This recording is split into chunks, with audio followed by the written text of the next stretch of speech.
नमस्कार। Blog angel में आपका स्वागत है। मैं हूं अरुण। आइए स्टार्ट करते हैं आज के वीडियो के बारे में। एशिया महाद्वीप को हम लेके एक एक कंट्रीज के बारे में विस्तृत अध्ययन कर रहे हैं, जिसमें आज हम अध्ययन करेंगे, स्टडी करेंगे जापान के बारे में। जापान के बारे में स्टडी करते हैं, जापान है क्या और टेक्नोलॉजी के मामले में जापान बहुत ज़्यादा आगे है, तो उसके बारे में हम जानेंगे अच्छे तरीके से। विस्तृत अध्ययन करते हैं जापान के बारे में। तो आइए देखते हैं। जापान जो है हमारा वो 4 द्वीपों में बटा हुआ है। कितने द्वीपों में? 4 द्वीपों में। जापान जो है 4 द्वीपों में बटा हुआ है। कौन कौन से? होकाइडो, होन्शु, शिकागो और क्यूशु। होकाइडो, होन्शु, शिकागो और क्यूशु, इन 4 द्वीपों में ही जापान बसा हुआ है। पहले जब स्ट्राइक नहीं हुई थी परमाणु बम वाली, जब तक परमाणु बम वाला अटैक नहीं हुआ था, तब तक ये नॉर्थ कोरिया और साउथ कोरिया, ताइवान, ये सारे जापान के अंडर में आया करते थे। अभी आज की डेट में ये सब अलग अलग देश हैं। तो जापान केवल 4 द्वीपों में बचा हुआ है। कौन कौन सा? होकाइडो, होन्शु, शिकागो और क्यूशु। आइए देखते हैं। होन्शु सबसे बड़ा द्वीप है, होन्शु। उसके बाद होकाइडो,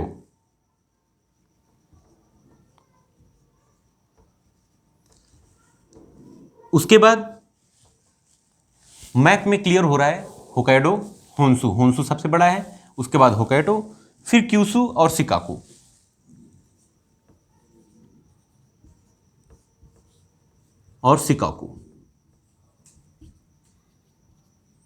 ये शायद मैप में कट गया है, तो यहां पे लिख देता हूं शिकोकू।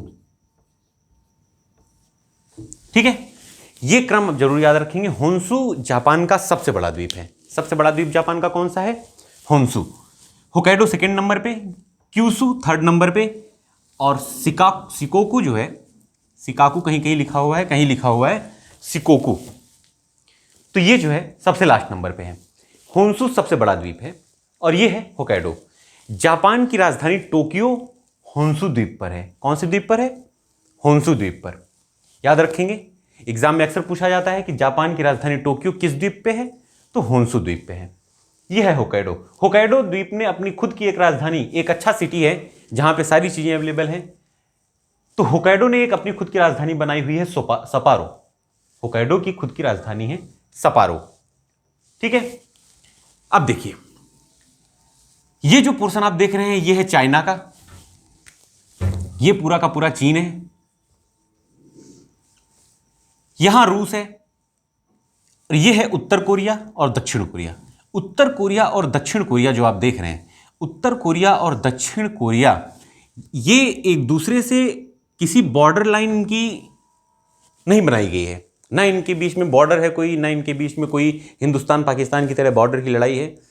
अक्षांश रेखा जो है, जो मैंने कई वीडियोज में बताया हुआ है अक्षांश रेखाओं के बारे में, तो जो अक्षांश रेखा है ये विषुवत रेखा हुई।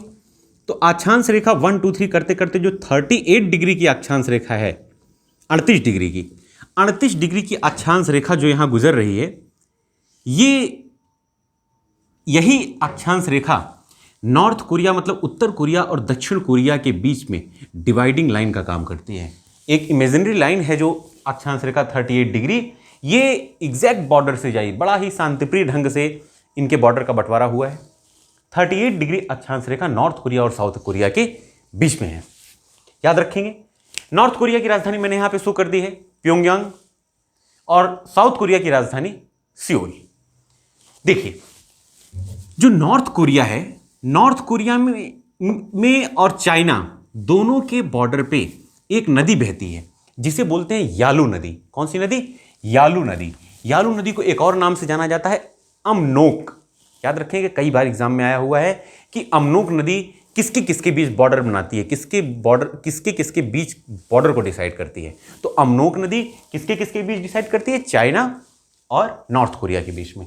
यह अमनोक नदी है, तिब्बत के पठार से निकलती है, और ये चाइना बॉर्डर है। इधर चाइना है, ये नॉर्थ कोरिया है। तो चाइना बॉर्डर पे होती हुई ये आप देख रहे हैं नॉर्थ कोरिया में एंटर करती है, और यहां आते ही कोरिया की खाड़ी, इसे कोरिया की खाड़ी कह दीजिए या येलो सी कह दीजिए या पीला सागर कह दीजिए। ठीक है, तो कोरिया की खाड़ी में आके गिर जाती है। यह है कोरिया की खाड़ी। जैसे बंगाल की खाड़ी, तीन ओर से घिरे हुए समुद्र को और आगे की तरफ से एक ओपनिंग लिए हुए अगर है कोई सागर तो उसे खाड़ी बोलते हैं, जैसे बे ऑफ बंगाल और अरब सागर, बंगाल की खाड़ी। डिफरेंस पता है इनका? तो बंगाल की खाड़ी जैसे हुआ वही है, वैसे ही है कोरिया की खाड़ी। तो कोरिया की खाड़ी, बंगाल की खाड़ी इंडिया में, और कच्छ की खाड़ी, खंभात की खाड़ी। बंगाल की खाड़ी और कच्छ की खाड़ी में क्या अंतर है? कच्छ की खाड़ी और खंभात की खाड़ी जो है वो सकरी है, सकरा समुद्र, सकरी ओपनिंग करती है। और बे ऑफ बंगाल क्यों बोलते हैं, गल्फ ऑफ कच्छ क्यों बोलते हैं? बे और गल्फ में यही अंतर है सबसे बड़ा। गल्फ जो है वो बड़ी ओपनिंग है, जैसे गल्फ ऑफ, सॉरी छोटी ओपनिंग है कच्छ की खाड़ी। और बे बोलते हैं बे ऑफ बंगाल। बंगाल जो होता है जैसे बे ऑफ बंगाल, बंगाल की खाड़ी, तो ये एक बड़ी ओपनिंग, बड़ा मुहाना होता है जिस समुद्र का, उसे बोलते हैं बे। और छोटा मुहाना होता है तो उसे बोलते हैं गल्फ। तो ठीक इसी टाइप से ये है नॉर्थ कोरिया। तो ये है कोरिया की खाड़ी, क्लियर है? यहां पे है कोरिया की खाड़ी। अब ये जो नदी है यालू नदी या अमनोक नदी, ये चाइना और नॉर्थ कोरिया के बीच बॉर्डर शेयर करती हुई यहां से आती है और कोरिया की खाड़ी में जाके गिर जाती है। एक और नदी है तुमेन नदी। तुमेन नदी ये जो है माउंट पाट्टू से निकलती है, याद रखेंगे, माउंट पाट्टू से निकलती है तुमेन नदी। और तुमेन नदी जो है माउंट पाट्टू से निकलती हुई थोड़ा सा चाइना के बीच में शेयर करती है। ये जो आप देख रहे हैं बॉर्डर, थोड़ा सा चाइना और नॉर्थ कोरिया के बीच बहती है। उसके बाद आगे बढ़ती है, यहां से ये रसिया का बॉर्डर है, ये मैंने मार्क किया हुआ है। देखिए इमेज मैंने काफी अच्छी तरीके से बनाने की कोशिश की है। अगर इसमें कुछ भी डाउट रहे तो आपसे रिक्वेस्ट है कि जब भी आप ज्योग्राफी को मैप से पढ़िए तो अपने साथ स्टूडेंट एटलस जरूर लेके घूमिए। ऑक्सफोर्ड का स्टूडेंट एटलस आता है, उसे लीजिए और मेरे साथ स्टडी कीजिए। दावा करता हूं कि कोई कंफ्यूजन नहीं रह जाएगा, उसे जरूर क्लियर कीजिए। स्टूडेंट एटलस जरूर अपने पास रखिए, क्योंकि इसमें कुछ ऐसी चीजें हैं जो क्लोजली तरीके से ना हो, बट स्टूडेंट एटलस में सब कुछ क्लियर तरीके से दिया हुआ है। जापान कैसे अलग है चारों द्वीपों में, कैसे सखालिन रूस से अलग हो रहा है, कैसे ये अलग हो रहे हैं, ये सारी चीजें बड़े ही अच्छे ढंग से दी हुई हैं। तो ऑक्सफोर्ड एटलस जरूर अपने साथ रखें, क्लियर है? देखिए यहां चाइना आगे बढ़ा, चाइना के बीच में तुमेन नदी और यहां पे रसिया के बीच में। तो तुमेन नदी जो है वो चाइना और थोड़ी दूर तक चाइना और नॉर्थ कोरिया के बीच में बॉर्डर शेयर करती है, और उसके बाद रूस और चाइना के बीच में भी, रूस और नॉर्थ कोरिया के बीच में बॉर्डर शेयर करती है। तो तुमेन नदी 3 कंट्रीज के बीच में, चाइना, रसिया, चाइना और नॉर्थ कोरिया, क्लियर है? 2 नदियां हैं, यही 2 मेन नदियां हैं नॉर्थ कोरिया की। एक है यालू नदी, जिसे अमनोक नदी भी बोलते हैं, कई बार एग्जाम में पूछा गया है अमनोक नदी या यालू नदी। दूसरा है तुमेन नदी, ये माउंट पाट्टू से निकलती है और जापान सागर में जाके गिर जाती है। जापान सागर, ये पूरा का पूरा जापान सागर है, ये पूरा का पूरा जापान सागर है। रूस, यहां पे आप देख रहे हैं रूस, और ये एक द्वीपीय देश है सखालिन। रूस और सखालिन के बीच एक जलसंधि है, रूस और सखालिन के बीच यहां पे आप देख रहे हैं, यहां एक जलसंधि है जिसे बोलते हैं तत्तर जलसंधि। क्या बोलते हैं? तत्तर जलसंधि। तत्तर जलसंधि किसके किसके बीच है? रूस और सखालिन के बीच। रूस एक बड़ी कंट्री है, रूस और सखालिन के बीच में कौन सी जलसंधि है? तत्तर जलसंधि। याद रखेंगे, कई बार एग्जाम में पूछा गया है तत्तर जलसंधि। जितने भी फैक्ट्स बता रहा हूं, जैसे बता रहा हूं, नोट करेंगे, क्योंकि ये जो तत्तर जलसंधि है कई बार एग्जाम में आई है। तत्तर जलसंधि, लापैरोख जलसंधि, ऐसे करके कई जलसंधियां हैं इनके बीच में। आगे भी कई जलसंधियों के नाम आते रहेंगे, उन्हें जरूर नोट करते जाएंगे। कई बार एग्जाम में पूछा गया है कि इन द्वीप के बीच में कौन सी जलसंधि आती है, तो रूस और सखालिन के बीच में तत्तर जलसंधि। होकाइडो और सखालिन के बीच में, होकाइडो और सखालिन। अब इसे ऐसे भी पूछ सकता है कि ओखोटस्क सागर और जापान सागर को जोड़ने वाली ओखोटस्क सागर और जापान सागर को जोड़ने के लिए कौन सी जलसंधि है? तो तत्तर जलसंधि है। रूस और सखालिन द्वीपों को जोड़ती है और रूस देश और सखालिन को जोड़ती है। जापान सागर और ओखोटस्क सागर को जोड़ती है, क्लियर है? यहीं पे सखालिन और होकाइडो के बीच में, सखालिन और होकाइडो के बीच में है लापैरोख जलसंधि। बड़ा अजीब सा नाम है, बट लापैरोख जलसंधि बहुत ही इंपॉर्टेंट जलसंधि है जो ओखोटस्क सागर और जापान सागर को जोड़ती है। याद रखेंगे, ओखोटस्क सागर और जापान सागर को कौन सी जल संधि जोड़ती है? दो जल संधियां जोड़ती हैं, एक है सखालीन, एक है तत्तर जल संधि और दूसरी है लापेरोक्स जल संधि। तो और किन किन द्वीपों को जोड़ती है? तत्तर जल संधि रूस और सखालीन को जोड़ती है, और लापेरोक्स जल संधि होकाइडो और सखालीन को जोड़ती है, अलग करती है। ठीक है, जल संधियों को जो होती है, जो दो जलों को जोड़ती है और दो द्वीपों को अलग करती है।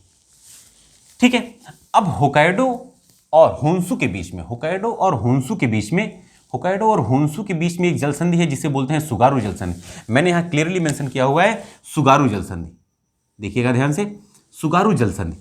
तीन जल संधियां मैंने बताई, लापेरोक, तत्तर, तत्तर रूस और सखालीन के बीच में, लापेरोक सखालीन और होकाइडो के बीच में, होकाइडो और होन्शु के बीच में सुगारू जल संधि। क्लियर है? सुगारू जल संधि मैप में बिल्कुल क्लियर कर दिया है मैंने, सुगारू जल संधि है होकाइडो और होन्शु के बीच में। ठीक है, अब होन्शु के बारे में देख लेते हैं। ये जो आप होन्शु द्वीप देख रहे हैं, होन्शु द्वीप विश्व का 7वां, यहां पे थोड़ा सा लिखने का स्पेस बनाते हैं, 7वां सबसे बड़ा द्वीप है। 7वां सबसे बड़ा द्वीप कौन सा है? होन्शु 7वां सबसे बड़ा द्वीप है। द्वीपों की लिस्ट अगर देखें तो सबसे बड़ा है ग्रीनलैंड, ग्रीनलैंड द्वीप सबसे बड़ा है। दूसरे नंबर पे, इस साइड थोड़ा कम क्लियर है, यहां पे लिखता हूं,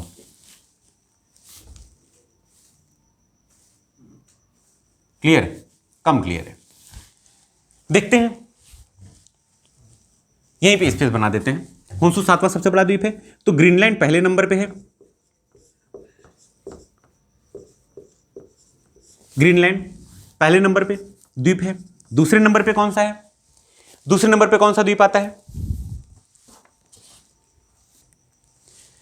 दूसरे नंबर पे आता है न्यू गिनी।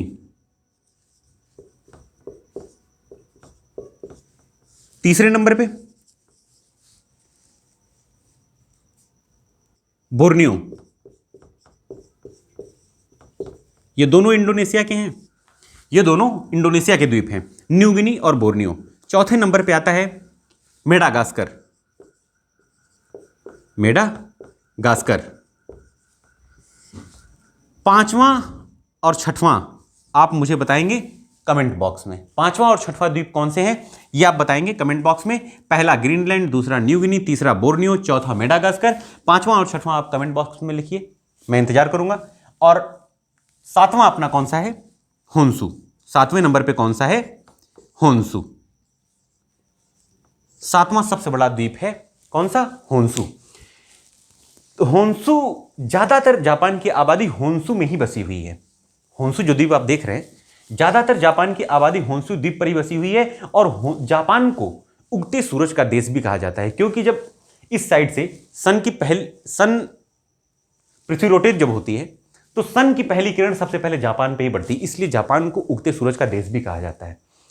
ये जो होन्शु द्वीप आप देख रहे हैं, होन्शु द्वीप में ये ग्रीन कलर का जो पार्ट है, ये है मैदान। जो 3 मैदान है यहां पे, बड़े ही फेमस मैदान है। एक है क्वांटो का मैदान। क्वांटो का मैदान जापान का सबसे बड़ा मैदान है, सबसे बड़ा मैदान, ठीक, सबसे बड़ा मैदान है। कौन सा मैदान? क्वांटो का मैदान। जापान की राजधानी टोक्यो इसी द्वीप पर है और इसी क्वांटो के मैदान में है। तो ज्यादातर मैदानी इलाकों में ही जनसंख्या रहती है। अब देखिए दूसरा कौन सा है? नोबी का मैदान या नगोया का मैदान। नोबी या नगोया, जो होन्शु द्वीप पर 3 मैदान है, कौन सा? क्वांटो का मैदान, नोबी या नगोया का मैदान और किन्की का मैदान। ठीक है, तो नोबी या नगोया का मैदान यहां पे है, और ये ग्रीन कलर का जो आप देख रहे हैं लास्ट में, ये है किन्की का मैदान। तो क्वांटो का मैदान सबसे बड़ा मैदान है। और कुछ सिटीज हैं जो औद्योगिक क्षेत्र में अपना स्थान बनाए हुए हैं, वो भी होन्शु में ही है। क्वांटो, याकोहामा और ओसाका। ओसाका जो आप देख रहे हैं, ओसाका को जापान का मैनचेस्टर भी बोला जाता है। सूती वस्त्र उद्योग के लिए ओसाका बहुत ज्यादा फेमस है। किसके लिए? सूती वस्त्र उद्योग के लिए। अब देखिए हिरोशिमा जहां पे बम गिराया गया था हिरोशिमा वर्ल्ड वार 2 के समय पे अमेरिका ने गिराया था हिरोशिमा, वो इसी होन्शु द्वीप पर है। हिरोशिमा जो है इसी होन्शु द्वीप पर है, किनकी के मैदान के पास। ठीक है, अब होन्शु द्वीप पर क्या है कि होन्शु द्वीप पर एक पर्वत है जिसका नाम है फोसा मैग्मा। फोसा मैग्मा पर्वत श्रेणी है, और फोसा मैग्मा पर्वत श्रेणी पर, नाम जरूर याद रखेंगे, फोसा मैग्मा पर्वत श्रेणी पर माउंट फ्यूजियामा एक ज्वालामुखी है जो बहुत ही ज्यादा सक्रिय ज्वालामुखी है। सक्रिय ज्वालामुखी जापान के द्वीपों में बहुत ज्यादा पाए जाते हैं। सक्रिय ज्वालामुखी और भूकंप जोन के क्षेत्र में और सक्रिय ज्वालामुखी के क्षेत्र में जापान सबसे आगे है। यहां पे सबसे ज्यादा सुनामी भी आती है, क्योंकि जो पृथ्वी के नीचे की प्लेटों का मूवमेंट है वो इस एरिया में बहुत ज्यादा है। प्रशांत प्लेट और इधर यूरेशियन प्लेट, प्रशांत प्लेट और यूरेशियन प्लेट के बीच में, और तीसरी प्लेट यहां से फिलिपाइन प्लेट आती है। तीनों प्लेटों के आपस में टकराने की वजह से ये रिंग ऑफ फायर, ये जो जापान है वो रिंग ऑफ फायर, मतलब कि जो प्रशांत महासागर में रिंग वलय बनती है अग्नि वलय, जिसे रिंग ऑफ फायर बोलते हैं, वो इस पे जापान पे ही से होकर गुजरती है। ऐसे ये पूरा का पूरा प्रशांत महासागर है, तो ये जापान के ऊपर से होकर गुजरती है। तो इसमें ज्यादा जानकारी के लिए मैं फिर से बोलता हूं, हिमालय की उत्पत्ति वाले वीडियो को एक बार जरूर रिवाइज करें। प्लेट टेक्टोनिक थ्योरी, उसमें मैंने कोशिश की है इलोबरेट करने की, उतना ही समझाया गया है कि जिसमें आपको ये सारी चीजें जरूर क्लियर हो जाएंगी, तो आपको ज्योग्राफी समझने में बड़ी आसानी होगी। और मैप अपने साथ जरूर लेके रखिए, उसमें क्लियर अलग से ही रिंग ऑफ फायर के बारे में एक मैप बना दिया गया है। होकाइडो, होन्शु, शिकागो और क्यूशु, ये पूरे के पूरे रिंग ऑफ फायर में आते हैं। तो ये सबसे ज्यादा सक्रिय ज्वालामुखी है जापान का, कौन सा? Mount Fujiyama. माउंट फ्यूजियामा सबसे सक्रिय ज्वालामुखी है। किस पर है? माउंट फोसा मैग्मा जो पर्वत श्रृंखला है उस पर है माउंट फ्यूजियामा ज्वालामुखी। जापान की एक बड़ी ही फेमस नदी है, जापान की एक बहुत ही फेमस नदी है जिसे बोलते हैं सिनोन नदी। सिनोन नदी बोलते हैं, सिनोन नदी बहुत ही फेमस नदी है, जापान की सबसे लंबी नदी और सबसे चौड़ाई में सबसे चौड़ी नदी। कौन सी नदी है? एक ही नदी है, वो सिनोन नदी है। सिनोन नदी क्या होती है कि जापानी आल्प्स पर्वत से निकलती है। यहां पे मैंने आल्प्स लिखा हुआ है, जापानी आल्प्स पर्वत है, जापानी आल्प्स पर्वत से निकलती है और कुछ ऐसा डायरेक्शन लेती हुई, आप क्लियर देख रहे हैं, जापानी आल्प्स पर्वत से निकली और कुछ ऐसा डायरेक्शन लेती हुई ये जापान सागर में आके गिर जाती है। ये जापान सागर है पूरा का पूरा, जो मैंने बताया पूरा का पूरा जापान सागर है। तो जापान सागर में आके गिर जाती है कौन सी नदी? सिनोन नदी। सिनोन नदी सबसे लंबी और सबसे चौड़ी नदी है जो जापानीज आल्प्स पर्वत से निकलती है। शिकागो द्वीप आप देख ही रहे हैं, सबसे छोटा द्वीप है जापान का। क्यूशु द्वीप, क्यूशु द्वीप और साउथ कोरिया और क्यूशु द्वीप के बीच में एक जलसंधि पड़ती है जिसे बोलते हैं कोरिया जलसंधि। कोरिया जलसंधि ये याद करने में बड़ा आसान है, साउथ कोरिया है और तो कोरिया जलसंधि हो गई क्यूशु के बीच में। क्लियर है? साउथ कोरिया और क्यूशु के बीच में कौन सी जलसंधि है? कोरिया जलसंधि। क्यूशु द्वीप पर हिरोशिमा और नागासाकी दो जगह थे जहां पे परमाणु बम गिराया गया था वर्ल्ड वार 2 के टाइम पे, वैसे नहीं गिराया था। तो हिरोशिमा तो होन्शु द्वीप पर है, नागासाकी क्यूशु द्वीप पे है, यहां पे है नागासाकी क्यूशु द्वीप पे। और कुकुओका एक इंडस्ट्रियल एरिया है, यहां पे मैंने लिखा हुआ है कुकुओका इस्पात उद्योग के लिए बहुत ज्यादा फेमस है, वो क्यूशु द्वीप पर ही अवेलेबल है, क्यूशु द्वीप पर ही अवेलेबल है, क्यूशु द्वीप पर है। ठीक है, नागासाकी और कुकुओका इस्पात उद्योग के लिए बहुत ज्यादा फेमस है। देखिए कोरिया जलसंधि जो है वो साउथ कोरिया और क्यूशु के बीच में है, इनको अलग करते हैं साउथ कोरिया और क्यूशु को, और जोड़ती किसको है? जापान सागर, और यहां पे है पूर्वी चाइना सागर। ठीक है, पूर्वी चाइना सागर और जापान सागर, इन दोनों को जोड़ती है कौन सी जलसंधि? कोरिया जलसंधि। तो किन दो जलराशियों को जोड़ती है जलसंधियां और किन दो द्वीपों को अलग करती हैं, स्थल खंडों को अलग करते हैं, ये हमें जरूर पता होना चाहिए। तो किन दो स्थल खंडों को अलग कर रहा है? साउथ कोरिया और क्यूशु को जोड़ रहा है जापान सागर और पूर्वी चीन सागर को। ठीक है, अब देखते हैं, एक चीज और ध्यान रखेंगे कि जापान में जो है खेती करने के लिए बहुत कम जमीन बचती है, मैदानी इलाका यही है, इसमें केवल 20% ही खेती लायक जमीन बचती है, और उसमें भी खेती के लिए पर्याप्त संसाधन उपलब्ध न होने की वजह से जापान ने एक हाइड्रोपोनिक्स टेक्निक विकसित कर ली है। लिख देता हूं इसे, थोड़ा सा समझने में आसानी होगी। जानकारी के लिए, हाइड्रोपोनिक्स एक आर्टिफिशियल एनवायरनमेंट पैदा करता है खेती के लायक। हाइड्रोपोनिक्स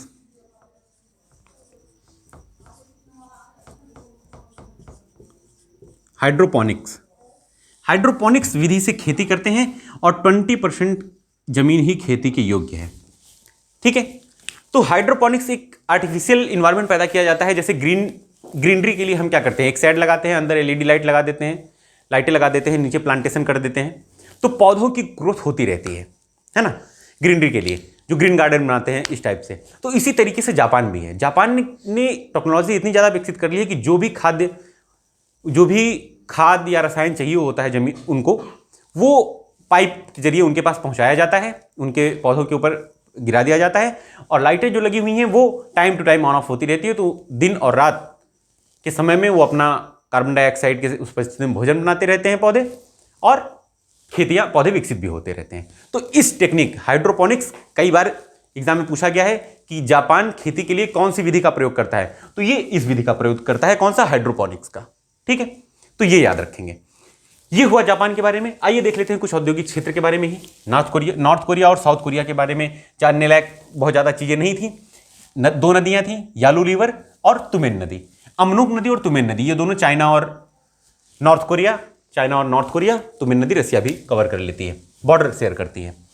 ये देखिए, यहाँ पे देख लेते हैं, सिनोन नदी सबसे लंबी नदी, मैंने वहाँ पे बताया था, यहाँ पे लिखा हुआ है। औद्योगिक क्षेत्र देखते हैं तो कोबे तेल शोधन के लिए बहुत ज़्यादा फेमस है। तेल रिफाइनरी जितनी भी हैं जापान की, वो कोबे से होती हैं। ओसाका सूती वस्त्र उद्योग ओसाका को जापान का मैनचेस्टर भी बोला जाता है ना।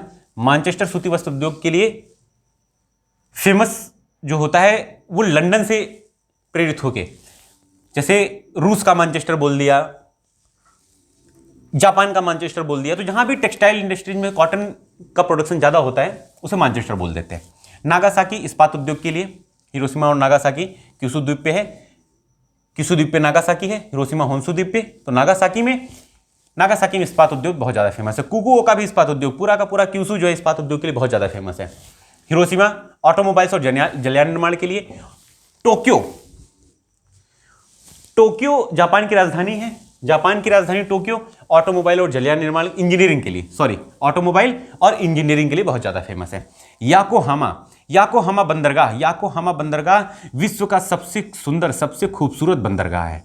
कई बार एग्जाम में पूछा गया है कि याकोहामा बंदरगाह सबसे सुंदर, सबसे मैनेजमेंट अच्छे तरीके से और सबसे ज़्यादा विकसित, सबसे खूबसूरत बंदरगाह है याकोहामा बंदरगाह। कहाँ का है? जापान का। क्लियर है? याकोहामा बंदरगाह याद रखेंगे। फुकुओका इस्पात उद्योग के लिए मैंने बताया, फुकुओका इस्पात उद्योग के लिए है, फुकुओका बताया मैंने अभी, यहां पे अवेलेबल है। होकाइडो की राजधानी सपारो में भी खेती होती है, आई थिंक गन्ना की। एक मिनट, इसमें देखते हैं। आलू और सोयाबीन की, आलू और सोयाबीन की खेती होती है सपारो में। नोट कर लीजिएगा, आलू और सोयाबीन की। ठीक है, आलू और सोयाबीन की खेती होती है होकाइडो की राजधानी सपारो में। बड़ी अच्छे तरीके से आलू और सोयाबीन की खेती कर लेते हैं ये जापान के लोग। होकाइडो की राजधानी सपारो में आलू और सोयाबीन की खेती बहुत ज्यादा होती है। अगर एक बात और बताएं तो चाइना मत्स्य उत्पादन में नंबर 1 स्थान रखता है, वहीं मत्स्य उत्पादन में जापान का दूसरा नंबर है चाइना के बाद। क्लियर है? जापान की राजधानी, होकाइडो की राजधानी जो है सपारो आलू और सोयाबीन के लिए, जापान की राजधानी जो है टोक्यो, वो किसके लिए? ऑटोमोबाइल्स और इंजीनियरिंग के लिए। क्लियर है? ये था जापान के बारे में पूरा का पूरा, और नॉर्थ कोरिया, साउथ कोरिया के बारे में। आशा करता हूं आज का वीडियो आपको पसंद आया होगा। बने रहिए हमारे साथ। ब्लॉग एंड झील चैनल को लाइक, शेयर और सब्सक्राइब करना ना भूलें। मिलते हैं अगले वीडियो में, तब तक के लिए नमस्कार।